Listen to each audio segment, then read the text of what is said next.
네, 오늘은 에베소서 1장 3절부터 6절까지 말씀을 공부하겠습니다. 우리 한 목소리로 한번 같이 읽겠습니다. 시작.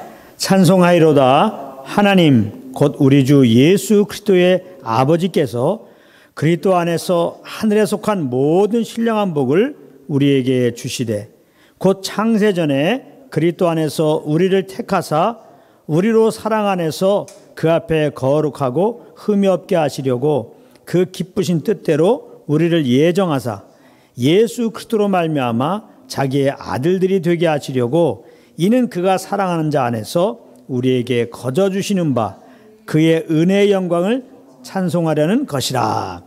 아멘. 오늘 이 말씀을 공부하겠는데요. 오늘 본문은 믿는 우리에게 베푸신 신령한 복에 대한 말씀입니다.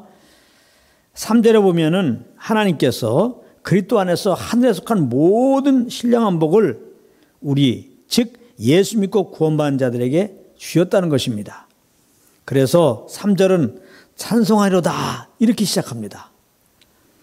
이렇게 하늘의 신령한 복을 이미 받았다는 것을 아는 것, 그리고 이 복을 누리며 사는 것이 아주 중요한 것입니다.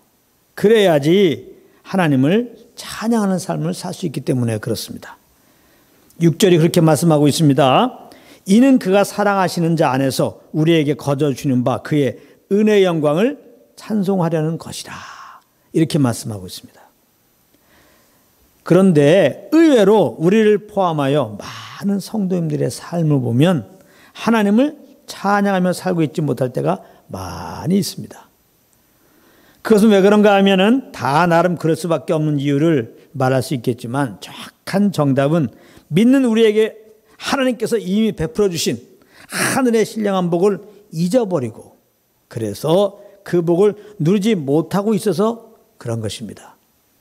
그렇기 때문에 오늘 말씀이 얼마나 중요한지 모릅니다. 하늘의 신령한 복이 무엇인지 일깨워주는 말씀이기 때문에 그렇습니다. 하늘의 신령한 복이 무엇인가? 5절에 나와 있습니다. 5절에 그 기쁘신 뜻대로 우리를 예정하사 예수 그리스도로 말미암아 자기의 아들들이 되게 하시려고. 여기 보면 하나님께서 그 기쁘신 뜻대로 예정하심 따라 우리를 예수 그리스도로 말미암아 자기의 아들들로 삼아 주었다는 것입니다. 이게 하늘의 신령한 복이에요. 예수 믿었더니 하나님의 아들 된 거야. 이게 하늘의 신령한 복이에요. 이거 얼마나 감사한 일입니까? 천지를 창조하신 하나님 아버지의 아들이 되었어요. 할렐루야. 이거 놀라운 거 아닙니까? 우리는 범죄함으로 말미암아 본질상 진노의 자녀요, 마귀의 자녀로서 하나님의 심판을 받고 영원한 불못에 떨어질 자들이었는데 하나님께서 그 아들의 피로 말미암아 우리 죄를 다 사하여 주시고 우리를 하나님의 아들로 삼아 주셨으니까 이건 말로 표현할 수 없는 거죠. 너무나 감사한 거예요. 이것을 성령의 조명으로 알면 정말 우리가 알았다면 우리는 입을 열어 마음을 다하여 하나님을 찬양할 수밖에 없는 거죠. 더욱이 로마서 8장 17절에 보면은 상반절에 그것도 하나님의 상속자로 삼아주셨다고 말씀하고 있습니다.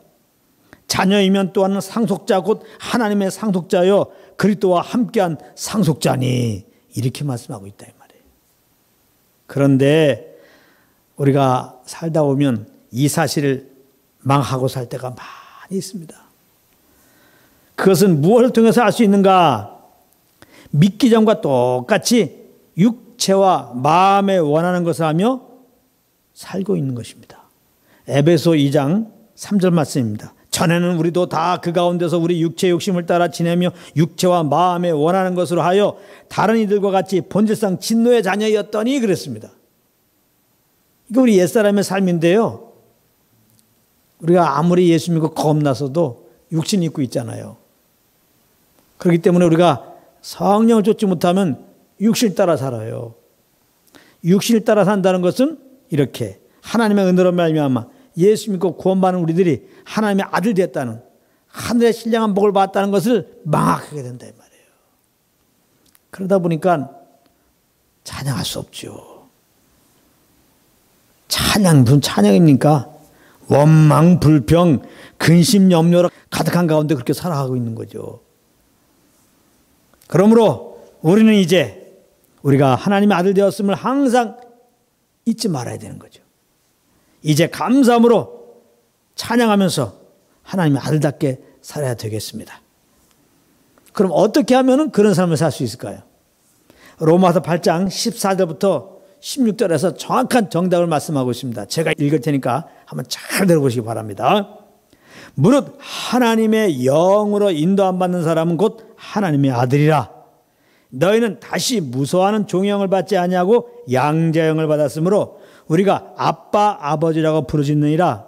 성령이 친히 우리의 영과 더불어 우리가 하나님의 자녀인 것을 증언하시나니. 이렇게 말씀하고 있습니다. 여기 오면 성령님이 우리가 하나님의 자녀인 것을 증언해 주시고 우리가 그 성령의 인도함을 따라 살 때 하나님의 아들답게 살게 된다고 말씀하고 있습니다. 그러므로 항상 성령님이 우리 안에 계심을 의식하고 성령의 인도하심을 따라 사시는 여러분들 되시기를 예수님으로 축복합니다.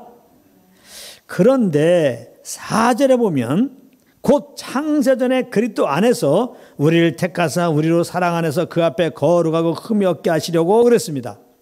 하나님께서는 우리를 하나님 앞에 거룩하고 흠이 없는 하나님의 아들들이 되게 하시려고 창세전에 그리스도 안에서 우리를 택하셨다는 것인데요. 이 말씀은 하나님께서 믿는 우리들을 양육하고 계신데 그 결국이 무엇인가를 말씀하고 있는 것입니다. 그것은 우리로 거룩하고 흠이 없는 자로 하나님 앞에 세우는 것이라는 겁니다. 그러므로 하나님은 우리를 반드시 이런 자로 빚으셔서 반드시 하나님 앞에 거룩하고 흠이 없는 자로 세우실 것입니다. 할렐루야. 유다서 1장 24절이 이것을 증거하고 있습니다. 능히 너희를 보호하사 거침이 없게 하시고 너희로 그 영광 앞에 흠이 없이 기쁨으로 서게 하실리. 하나님이 그렇게 하신다는 거예요. 곧 우리 구주 홀로 하나이신 하나님께 우리 주 예수 그리스도로 말미암아 영광과 위엄과 권력과 권세가 영원 전부터 이제와 영원토록 있을지어다. 아멘. 이렇게 말씀하고 있습니다. 그럼 하나님은 어떠한 방법으로 이렇게 점도 흠도 없는 자로 빚어가실까요? 이렇게 우리 마음대로 한번 기회만 되면 그냥 내 죄악 따라 살고 있는데 우리는 하나님 우리를 거룩하고 점도 흠도 없는 자로 그렇게 빚으신다는 겁니다. 어떻게? 성령 하나님을 통해서 그렇게 하신다는 거예요. 우리가 성령을 쫓아갈 때 하나님은 우리를 거룩한 주님의 형상으로 빚으시는 것입니다.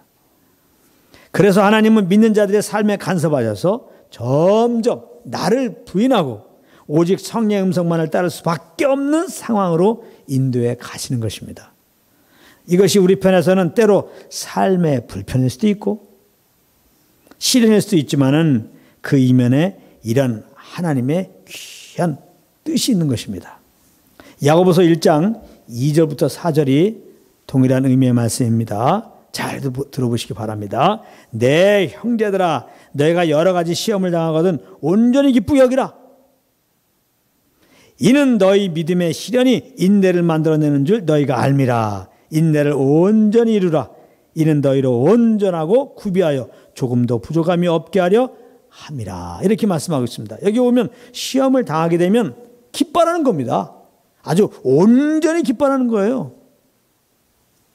왜 그렇게 하라는 것입니까? 결국 그 시험을 통하여서 하나님은 우리를 온전하고 구비하여 조금도 부족함이 없는 자로 세울 것이기 때문이라는 겁니다. 그렇기 때문에 우리에게 시험을 주시는 이유는 뭐냐?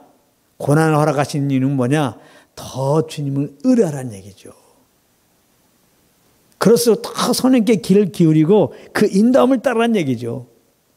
그러므로 이제부터는 시련을 당하면 낙심할 것이 아니라 고난을 당하면 괴로워할 것이 아니라 더욱 성령님께 귀를 기울이고 그 인도하심을 따라 행하시는 여러분들 되시기를 예수님의 이름으로 축복합니다.